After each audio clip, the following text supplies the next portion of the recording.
এদিকে সব ডাল খেয়ে নিল।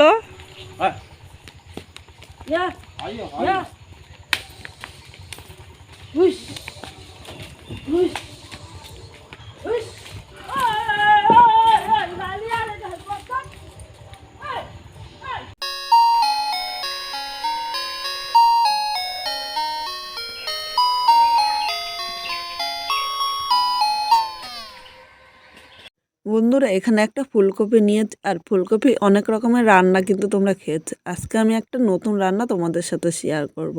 ফুলকপির আমি আজকে পরোটা করব, খুব সহজেই কিন্তু তোমরা করতে পারবে। ভিডিওটা স্কিপ করবে না, স্কিপ করলে কিন্তু বুঝতে পারবে না। আর পুরো ভিডিওটা দেখার অনুরোধ রইল। নতুন কোনো বন্ধু হলে চ্যানেলটি সাবস্ক্রাইব করে দেবে, নতুন নতুন ভিডিও আপলোড হলে সবার আগে নোটিফিকেশন আপনার কাছে পৌঁছিয়ে যাবে। এখানে দেখো ফুলকপিটা আমি ছোট ছোট করে কেটে নিচ্ছি, তোমরা এটা না কেটে নিয়েও কিন্তু সেদ্ধ করতে পারো। এবার ফুলকপিটা আমি ধুয়ে নিয়ে আসছি। এখানে একটা কড়াই বসিয়ে দিয়েছি, কড়াইয়ের মধ্যে আমি জল দিয়ে দিলাম। এবার আমি কেটে রাখা ফুলকপিগুলো দিয়ে দিলাম। এর মধ্যে 1 চামচ আমি লবণ দিয়ে দিলাম। লবণটা দেওয়াতে ফুলকপিটা কিন্তু তাড়াতাড়ি সেদ্ধ হয়ে যাবে। এবার আমি চাপা ঢাকা দিয়ে ফুলকপিটা সেদ্ধ করে নিচ্ছি, আর এর মধ্যে আমি ময়দাটা রেডি করে নিচ্ছি। বন্ধুরা এবার এরকম একটা আমি বাটি নিয়ে নিয়েছি, এর মধ্যে আমি 500 মতো ময়দা নিয়ে নেব। ছোট চামচের 1 চামচ লবণ দিলাম, অবশ্য লবণটা স্বাদ অনুযায়ী দেবে। দিয়ে দিলাম 1 চামচ সাদা তেল। এই তেলটা দেওয়াতে ময়দাটা মাখাটা সুন্দর হবে, আর আমি যখন পরোটা করবো পরোটাও কিন্তু একটু নরম হবে। এখানে 1 চামচ আমি জোয়ান নিয়েছি, হাতের সাহায্যে এভাবে আমি তালুতে ম্যাশ করে নেব। এই জোয়ানটা দেওয়াতে কিন্তু একটুও গ্যাস হবে না। আর দিয়ে দিলাম আমি 1/2 চামচ গোলমরিচের গুঁড়ো। এভাবে তোমরা জোয়ান ও গোলমরিচের গুঁড়ো দিয়ে পরোটা করে খেতে পারো, বা লুচির মতো করেও খেতে পারো, একটু কিন্তু গ্যাস হবে না। এবার সব কিছু একসাথে আমি ভালো করে মিশিয়ে নিচ্ছি। বন্ধুরা অনেকে অনেক রকমভাবে করে, আজকে এইভাবে করে দেখতে পারো, খেতে কিন্তু খুব সুস্বাদু হয়। এখানে সব কিছু ভালো করে আমি মিশিয়ে নিয়েছি। এবার আমি অল্প অল্প জল দিয়ে ময়দাটা মেখে নেব। একসাথে কিন্তু খুব বেশি জল দেবো না, আর ময়দাটা কিন্তু আমি নরম করে মাখবো না, ময়দাটা একটু শক্ত শক্ত করে মাখবো। এর জন্য অল্প অল্প জল দিয়ে তোমরা কিন্তু ময়দাটা মেখে নিও। বন্ধুরা এখানে ময়দাটা দেখো আমার আর জল লাগবে না, আমি আর 5 মিনিট এখানে মেখে নিচ্ছি। আর ময়দাটা একটুখানি ভালো করে মেখে নিও কিন্তু তোমরা। ময়দাটা আমি খুব নরম করব না, একটু শক্ত শক্ত করে মেখে নিয়েছি। দেখো তোমরা কিন্তু দেখে বুঝতে পারছো। এখানে আমার ময়দাটা মাখা হয়ে গিয়েছে। এবার ময়দাটা ঢাকা দিয়ে আমি 10 মিনিট এক সাইডে রেখে দিলাম। এদিকে ফুলকপিগুলো সেদ্ধ হয়ে গিয়েছে। এবার আমি ফুলকপিগুলো এভাবে জল ছাড়িয়ে একটা থালার মধ্যে তুলে নিয়েছি। এখানে সব ফুলকপিগুলো তুলে নিয়েছি, আর এইভাবে ফুলকপিটা একটুখানি সেদ্ধ করে নিলে কিন্তু তাহলে একটুও গ্যাস হবে না। অনেকে গ্যাসের ভয়ে ফুলকপি খেতে চায় না। ফুলকপিটা রান্না করার আগে এইভাবে একটুখানি ভাপিয়ে নেবে। ফুলকপিটা 5 মিনিট ঠান্ডা করে নিচ্ছি। ফুলকপিগুলো আমি ঠান্ডা করে নিয়েছি, আর এরকম একটা গ্রেটার নিয়েছি, গ্রেটার দিয়ে আমি গ্রেট করে নিচ্ছি। আমি গ্রেটার দিয়ে গ্রেট করে নিচ্ছি, তোমরা ইচ্ছা করলে কিন্তু হাত দিয়েও করে নিতে পারো, কিন্তু গ্রেটার দিয়ে করে নিলে একটু দানা দানা ভাব থাকবে না। ফুলকপির এই ডাঁটগুলো আমি ফেলে দিলাম। এইভাবে আমি সব ফুলকপিগুলো গ্রেট করে নিয়ে তোমাদের আবার দেখাচ্ছি। বন্ধুরা এখানে ফুলকপিগুলো গ্রেট করে নেওয়া হয়ে গিয়েছে। এখানে আমি কড়াই বসিয়ে দিয়েছি, কড়াইয়ের মধ্যে আমি সর্ষের তেল দিয়ে দিলাম। তোমরা সর্ষের তেল বা সাদা তেল যে কোনো তেল দিয়েই কিন্তু করতে পারো। এবার তেলটা আমি আগে গরম করে নিচ্ছি। তেলের মধ্যে আমি 5 ফোড়ন দিলাম। 5 ফোড়নের গন্ধটা কিন্তু আমার কাছে খুব ভালো লাগে। এবার 5 ফোড়ন 2 মিনিট ভেজে নিয়েছি। এর মধ্যে একটা মাঝারি সাইজের টমেটো দিয়ে দিলাম। এবার টমেটোর মধ্যে অল্প লবণ দিয়ে টমেটোটা নেড়ে চেড়ে নিচ্ছি। আর লবণ দিয়ে টমেটোটা নেড়ে চেড়ে নিলে টমেটোটা কিন্তু নরম হয়ে যাবে, আর খুব সুন্দর তরকারির সাথে মিশে যাবে। বন্ধুরা টমেটোটা 2 মিনিট নেড়ে চেড়ে নিয়েছি, আর দেখো কতটা নরম হয়ে গিয়েছে। এবার এর মধ্যে 1 চামচ আদা কুচি দিয়ে দিলাম। এখানে আমি আদাটা কুচিয়ে দিয়েছি, তোমরা ইচ্ছা করলে বেটেও দিতে পারো। আর 4টে কাঁচা লঙ্কা কুচি দিয়ে দিলাম। তোমরা ঝাল যেরকম খাবে সেই হিসাবে কাঁচা লঙ্কাটা নিয়ে নেবে। এবার আমি মশলাগুলো কষিয়ে নিচ্ছি যতক্ষণ না এর থেকে কাঁচা গন্ধটা চলে যাচ্ছে। কাঁচা গন্ধ থাকলে তখন কিন্তু খেতে ভালো লাগবে না। এখানে মশলাটা কষিয়ে নিয়েছি। এবার একে একে গুঁড়ো মশলাগুলো দিয়ে দিচ্ছি। এর মধ্যে আমি 1/2 চামচ জিরার গুঁড়ো দিয়েছি, আর 1/2 চামচ হলুদ দিয়ে দিলাম।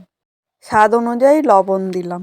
এরপর এখানে সামান্য জল দিয়ে দিলাম। এই জলটা দেওয়ালে মশলাটা কিন্তু নিচে দিয়ে লেগে যাবে না। এবার সব কিছু মশলা কষিয়ে নিচ্ছে, আর এই জলটা দিয়ে মশলাটা কষালে কষানোটাও কিন্তু খুব সুন্দর হবে। বন্ধুরা এখানে 5 মিনিট মশলাটা কষিয়ে নিয়েছে, আর দেখো মশলা গায়ে থেকে কিন্তু তেলও ছাড়তে শুরু করেছে, আর মশলা দিয়ে সুন্দর একটা গন্ধ বেরিয়েছে। এবার এখানে গেট করে রাখা ফুলকপিগুলো আমি দিয়ে দিলাম। অবশ্য বন্ধুরা তোমরা এইভাবে গেট করে ফুলকপিটা দিও, আর হাত দিয়ে করলে একটু দানা দানা থাকলে সেই দানাটা কিন্তু ভালো করে ভেঙে দিও। বন্ধুরা শীতকাল মানে ধনেপাতা কিন্তু সবার বাড়িতেই থাকে, আর এখানে আমি ধনেপাতা কুচি দিয়ে দিলাম। এর গন্ধটা কিন্তু অসাধারণ আসে। তোমরা যদি ধনেপাতা পছন্দ না করো তাহলে স্কিপও করতে পারো। এবার আমি ফুলকপিটা সব কিছুর সাথে নেড়ে চেড়ে মিশিয়ে নিচ্ছি। আর এই সময় উনানে আগুনটা মিডিয়াম দেবো, মিডিয়াম আগুনে এটা আমি রান্না করে নেব। আর এটা নাড়তে নাড়তে দেখো সব কিছুর সাথে ভালো করে কিন্তু মিশে যাবে।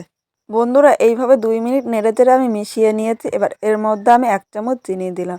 অবশ্য তোমরা একটু চিনি দিও, চিনি দিলে খেতে কিন্তু খুব ভালো লাগবে। আর যারা মিষ্টি পছন্দ করে না তারা স্কিপও করতে পারো, কিন্তু একটু মিষ্টি দিয়ে দেখতে পারো, খেতে কিন্তু দুর্দান্ত হয়। এবার মিষ্টিটা নেড়ে চেড়ে আমি মিশিয়ে নিচ্ছি, আরও 2-3 মিনিট এইভাবেই রান্না করে নিচ্ছি। বন্ধুরা নাড়তে নাড়তে চিনিটা দেখো মিশে গিয়েছে। এবার পুরটা আমি আরও 3 মিনিট এইভাবেই নেড়ে চেড়ে নিচ্ছি, কারণ পুরটা কিন্তু এখনও নরম আছে। আর পুরটা হয়ে গেলে তোমরা খুব সহজেই বুঝতে পারবে, কড়াই থেকে কিন্তু ছেড়ে দেবে। পুরটা শক্ত হলে কিন্তু আমার পরোটাটা করতে খুব সুবিধা হবে। বন্ধুরা এখানে দেখো পুরটা একদম রেডি হয়ে গিয়েছে, মানে কড়াইয়ের থেকে ছেড়ে দিতে। তোমরা কিন্তু দেখে খুব সহজেই বুঝতে পারছো। এবার আমি একটা থালার মধ্যে নামিয়ে নিচ্ছি। পুরটা ঠান্ডা হতে থাক, এর মধ্যে দেখো ময়দাটা কিন্তু অনেকটাই নরম হয়ে গিয়েছে। ময়দাটা আরও 2 মিনিট আমি হাত দিয়ে চটকিয়ে নিচ্ছি। আর কিছুক্ষণ আগে যদি ময়দাটা মেখে রাখি এর পরোটাটা কিন্তু খুব নরম হবে। এবার আমি ময়দাটা মেখে নিয়েছি, আর এর থেকে আমি ছোট ছোট করে লেচি কেটে নিচ্ছি। ছোট ছোট বলতে আমি কিন্তু খুব ছোট করব না, একটু বড় বড় লেচি করব, মানে রুটি যেরকম করি তার থেকে একটু বড় করব। এখানে আমার সবকটা লেচি করা হয়ে গিয়েছে। এরকম একটা চপার নিয়ে নিলাম। প্রথমে এর মধ্যে আমি একটুখানি আটা ছড়িয়ে দিলাম। এটা আটা দিয়ে বেলে নেবো। তোমরা ইচ্ছা করলে আটা বা ময়দা দিয়ে কিন্তু বেলে নিতে পারো, বা তেল দিয়েও বেলে নিতে পারো। এইভাবে 2 পিঠটা আটা দিয়ে ভালো করে আমি লাগিয়ে হাতের সাহায্যে এইভাবে আমি একটুখানি চ্যাপটা করে নিলাম। দেখো আটা দিয়ে এইভাবে করলে কিন্তু ময়দা আর ফেটে যাবে না। এরকম আমি হাত দিয়ে গোল বলের মতো করে নিলাম। এবার এর মধ্যে আমি পুরটা দিয়ে দিলাম। এবার এইভাবে চামচ দিয়ে পুর দিলে তাহলে আমার হাতে কিন্তু আর পুরটা লেগে গেল না। আর তোমরা যদি ইচ্ছে করো হাত দিয়েও দিতে পারো। এইভাবে মুখটা ভালো করে প্রথমে আটকিয়ে নেবে। এবার হাতের সাহায্যে আমি আবার গোল করে নিলাম।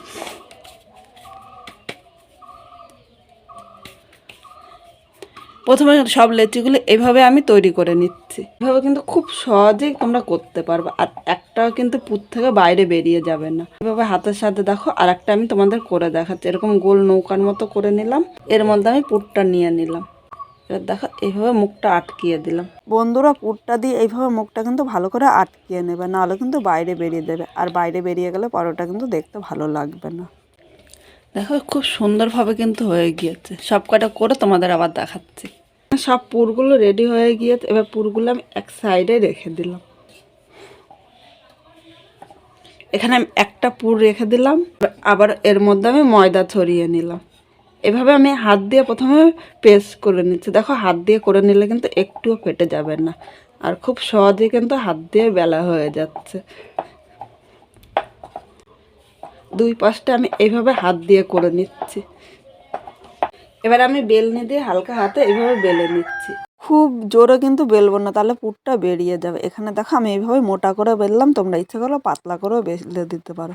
এদিকে একটা তাওয়া বসিয়ে দিয়েছি। প্রথমে আমি 2 পিঠ এমনি ভেজে নিচ্ছি। দেখো 1 পিঠ ভাজা হয়ে গিয়েছে। এবার এই পিঠটা আমি ভেজে নিচ্ছি। 2 পিঠ প্রথমে হালকা লাল করে এইভাবে ভেজে নিচ্ছি। পরোটাটা 2 পিঠে দেখো হালকা লাল করে ভেজে নিয়েছি। এবার এর চারি সাইডে আমি সাদা তেল দিয়ে দিলাম। এইভাবে 1 চামচ তেল দিয়ে যে পরোটা ভাজা যায়, তোমরা কিন্তু না দেখলে পুরো ভিডিওটা বিশ্বাস করবে না। মিডিয়াম আগুনে পরোটাটা আমি লাল করে ভেজে নিয়েছি। আর আমার এই পরোটার রেসিপিটা কীরকম লাগলো একটা লাইক দিয়ে জানাতে ভুলো না কিন্তু। আর নতুন কোনো বন্ধু থাকলে চ্যানেলটি সাবস্ক্রাইব করে দিও, যাদের নতুন নতুন ভিডিও আপলোড করলে সবার আগে নোটিফিকেশান আপনার কাছে পৌঁছিয়ে যায়। একইভাবে আমি সব পরোটাগুলো ভেজে নিচ্ছি। বন্ধুরা এখানে আমার সব পরোটাগুলো ভাজা হয়ে গিয়েছে। আর দেখো প্রতিটা পরোটাই কিন্তু খুব সুন্দর হয়েছে, একটারও কিন্তু ভিতরে পুরটা বাইরে বেরিয়ে যায়নি। পরোটা আমি তোমাদের দেখাচ্ছি ভেতরে পুরটা যে কতটা সুন্দর হয়েছে। দেখো ভেতরে পুরটা কিন্তু খুব সুন্দর হয়েছে, এখনও গরম তাই আমি ধরতে পারছি না। তোমরা কিন্তু দেখে বুঝতে পারছো ভেতরে পুরটা কিন্তু একটুও বাইরে বেরোয়নি। আর এটা খেতে কিন্তু খুব সুস্বাদু হয়। এইভাবে তোমরাও যদি বাড়িতে করো তাহলে অবশ্যই খেয়ে কীরকম লাগলো কমেন্টের মাধ্যমে জানাতে কিন্তু ভুলো না।